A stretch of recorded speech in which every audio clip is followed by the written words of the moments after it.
ये कोई मामूली बात नहीं है। नीतीश कुमार जी को लगता है दैविक शक्ति आ गया है। एक नया शब्द मैं उपयोग कर रहा हूं, नीतीश कुमार जी के साथ दैविक शक्ति आ गया है। नमस्कार, स्वागत है आपका सिटी पोस्ट लाइव में। मैं हूं मुस्कान प्रत्युष। आपको बता दें, बीजेपी के बिहार के अध्यक्ष और वरिष्ठ मंत्री दिलीप जायसवाल ने एक ऐसा दावा कर दिया है जिससे हर कोई दंग है। दिलीप जायसवाल ने दावा किया है कि नीतीश कुमार के अंदर कुछ दिनों पहले एक दैवीय शक्ति आ गई है। सही है, थोड़ा सुनने में अटपटा लग रहा हो, लेकिन दिलीप जायसवाल ने यह दावा किया है कि नीतीश कुमार के अंदर जो आई इस दैवीय शक्ति का एहसास उन्हें भी हुआ है। नीतीश कुमार के अंदर क्या सचमुच दैवीय शक्ति आ गई है? क्यों बीजेपी नीतीश कुमार को भगवान बनाने में तुली है? इस पर बातचीत करने के लिए आज हमारे साथ है वरिष्ठ पत्रकार दीपक शर्मा। सर बताइए। तो देखिए, दैवीय शक्ति आई है या नहीं आई है, नीतीश कुमार को भगवान बनाने पर तुली है बीजेपी। मतलब देखिए, ये वही बीजेपी है जिन्हें मुख्यमंत्री का चेहरा बनाने में भी दिक्कत आ रही थी नीतीश कुमार को। जब एक सवाल पूछा गया था अमित शाह से कि क्या चेहरा होंगे नीतीश कुमार, तो उन्होंने बड़ी कोशिश की थी इसको टाल देने की, इस सवाल को। लेकिन यह नहीं कहा था कि हाँ, नीतीश कुमार चेहरा होंगे। बिहार में जो चुनाव हो रहा है, होने जा रहा है 5, 6, 7, 8 महीने बाद, कभी भी हो सकता है इस चुनाव में। लेकिन देखिए, अब जो आज कहा है दिलीप जायसवाल ने, इसके बाद एकदम साफ है कि भारतीय जनता पार्टी ने सरेंडर कर दिया है। ये तो एकदम एक्सट्रीम हो गया ना कि नीतीश कुमार को भगवान घोषित कर दिया भारतीय जनता पार्टी ने। और कौन कह रहे हैं? भारतीय जनता पार्टी के प्रदेश अध्यक्ष कह रहे हैं, दिलीप जायसवाल कह रहे हैं, जो वरिष्ठ मंत्री हैं। वरिष्ठ मंत्री दिलीप जायसवाल कह रहे हैं कि नीतीश कुमार के अंदर दैवीय शक्ति आ गई है और इसका एहसास उन्हें खुद हुआ है। उन्हें खुद यह अनुभूति हुई है। जब वे नीतीश कुमार से बात करते हैं तो उन्हें लगता है कि नीतीश कुमार के अंदर कोई दैवीय शक्ति आ गई। सर, बीजेपी नीतीश कुमार को भगवान बनाने में क्यों तुली है? क्योंकि वहीं पहले सवाल उठाती थी जब ये राजद के साथ थे कि इनकी मानसिक स्थिति ठीक नहीं है, ये दल बदलू है, इनका ये जो सवाल ये जो है ना कि क्यों बनाना चाह रही है भगवान, इसलिए बनाना चाह रही है भगवान क्योंकि बीजेपी को एहसास हो गया है कि माइनस नीतीश कोई भविष्य नहीं है भारतीय जनता पार्टी का। कम से कम 8-10 महीने बाद जो चुनाव होने जा रहे हैं उसमें। तो अब भारतीय जनता पार्टी के जितने भी नेता हैं सब नीतीश कुमार की तारीफ में कसीदे पढ़ते नजर आ रहे हैं। और अब देखिए, ये जो दिलीप जायसवाल का बयान है, क्यों ना हम अपने दर्शकों को सुनाएं कि दिलीप जायसवाल ने क्या कहा। देखिए, एक बार सुना देते हैं हम क्लिप। चलिए, आपको एक बार क्लिप की झलक दिखा देते हैं जिसमें दिलीप जायसवाल ये क्लेम करते हैं कि नीतीश कुमार में कोई दैवीय शक्ति आ गई है। मैं तो आश्चर्यचकित हूं प्रगति यात्रा में जिस तरह से मुख्यमंत्री जी मतलब कहते हैं कि जो चीज सोचा वो मिल गया। सपना था अररिया के लोगों के लिए, सपना था खगड़िया के लोगों के लिए। सोच भी नहीं सकता था कि मेडिकल कॉलेज, कभी आप सोच सकते थे कि 40 मेडिकल कॉलेज बिहार में हो जाएगा? सोच भी नहीं सकता। ये कोई मामूली बात नहीं है। नीतीश कुमार जी को लगता है दैविक शक्ति आ गया है। एक नया शब्द मैं उपयोग कर रहा हूं, नीतीश कुमार जी के साथ दैविक शक्ति आ गया है। कुछ तो है, एकाएक उनके अंदर ये दैविक शक्ति आया है कि बिहार को विकसित बिहार बनाने के लिए उन्होंने जो मजबूत इच्छा शक्ति प्रगति यात्रा में दिखाई है, एक राजनीतिक दल के अध्यक्ष से अलग हटकर एक व्यक्ति के रूप में भी मैं इस बात को देखकर अचंभित हूं। आश्चर्यजनक है। पूरे देश में इस तरह का कभी विकास का, प्रगति का जो स्पीड है मैंने नहीं देखा। मैं दैविक शक्ति नीतीश कुमार जी के साथ है।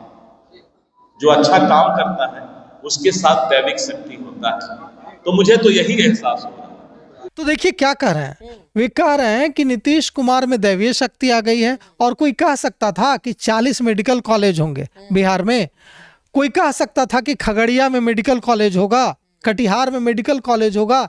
मतलब समझिए कि किस हद तक कहते हैं कि नीतीश कुमार खुश रहें, नीतीश कुमार भारतीय जनता पार्टी से नाराज ना हो जाएं।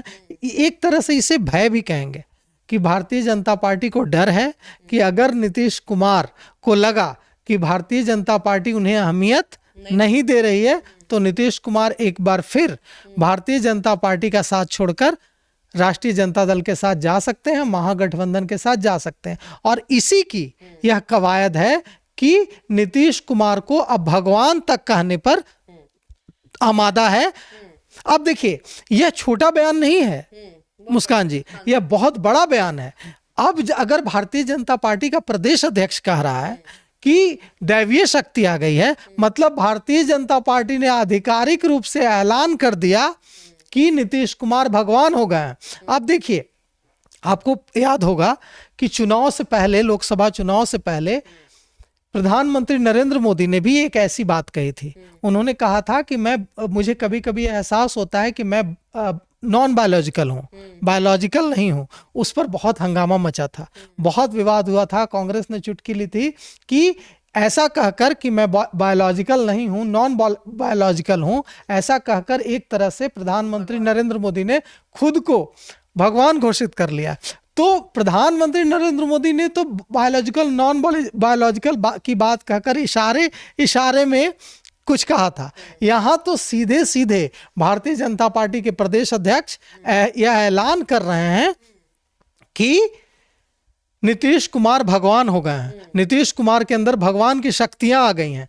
दिलीप जायसवाल कहते हैं कि जिस ऊर्जा के साथ नीतीश कुमार प्रगति यात्रा में शामिल हो रहे हैं, यह ऊर्जा एक आम इंसान की ऊर्जा नहीं हो सकती है। और जब मैं उनसे मिलता हूं तो मुझे इस बात का एहसास होता है कि उनके अंदर भगवान दैवीय शक्ति मीन्स भगवान। दैवीय शक्ति तो आम इंसानों में होती नहीं है, किसी के अंदर दैवीय शक्ति है मतलब वो ईश्वर है। तो इसमें बीजेपी को क्या फायदा होगा नीतीश कुमार को भगवान बनाने में? कहीं विधानसभा चुनाव का डर उनको सता रहा है कि नीतीश कुमार फिर से पलटी मारेंगे और बीजेपी की सरकार को दिक्कत हो जाए? देखिए, ये जो है, मैं आपको कहना चाहूंगा कि ये पूरी तरह से सरेंडर कर देना है। मतलब भारतीय जनता पार्टी ने पूरी तरह से सरेंडर कर दिया है नीतीश कुमार के सामने। यह इस बयान से साफ होता है कि कहा जा रहा था कि भारतीय जनता पार्टी इतनी सीटें नहीं देगी, भगवान कह रही है भाई, अब क्या बच जाता है। मतलब बीजेपी का पूरी तरह से सरेंडर है नीतीश कुमार के सामने। नीतीश कुमार को खुश करने का यह प्रयास है कि नीतीश कुमार और जनता दल के यूनाइटेड के नेता, नीतीश कुमार के करीबी नेता खुश हो जाएं कि भारतीय जनता पार्टी ने अब नीतीश कुमार को भगवान कह दिया।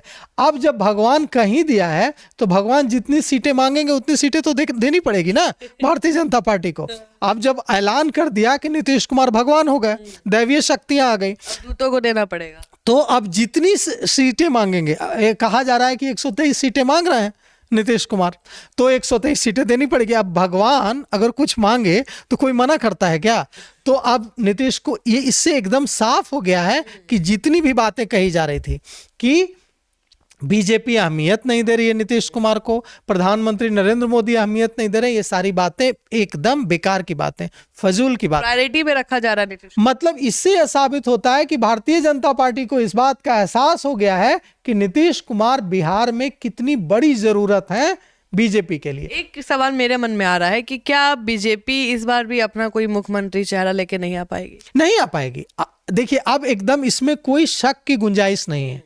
भारतीय जनता पार्टी 8-10 महीने बाद बिहार में जो बिहार विधानसभा चुनाव होने जा रहे हैं उसमें नीतीश कुमार के चेहरे पर चुनाव लड़ेगी, नीतीश कुमार का चेहरा लेकर जाएगी। और जिस तरह से दिलीप जायसवाल नहीं बोल रहे हैं ना भाई, यह भारतीय जनता पार्टी का प्रदेश अध्यक्ष बोल रहा है, दिलीप जायसवाल तो नहीं बोल रहे हैं। अब भारतीय जनता पार्टी का, बीजेपी का प्रदेश अध्यक्ष अगर यह ऐलान करता है कि उनके सहयोगी दल के जो नेता हैं उनके अंदर दैवीय शक्ति आ गई है, वे भगवान हो गए हैं, इसे कहा जाएगा, राजनीतिक रूप से अगर हम इसके मायने देखें तो इसे कहा जाएगा टोटली सरेंडर करना। इसका मतलब यह है कि नीतीश कुमार के आगे साष्टांग दंडवत कर दिया है भारतीय जनता पार्टी ने। और अब यह साफ है कि नीतीश कुमार की चलेगी। नीतीश कुमार जितनी सीटें मांगेंगे उतनी सीटें भारतीय जनता पार्टी को देनी होंगी। और यह पूरा जो चुनाव होगा यह नीतीश कुमार के इर्द गिर्द केंद्रित होगा। अब तो नीतीश कुमार को बीजेपी ने भगवान ही बना दिया है। कहां बीजेपी नीतीश कुमार को आंखें दिखाने की कोशिश कर रही थी और कहां बीजेपी के अध्यक्ष कह रहे हैं कि नीतीश कुमार के अंदर दैवीय शक्ति आ गई है और इसका एहसास खुद बीजेपी के अध्यक्ष को हो गया है।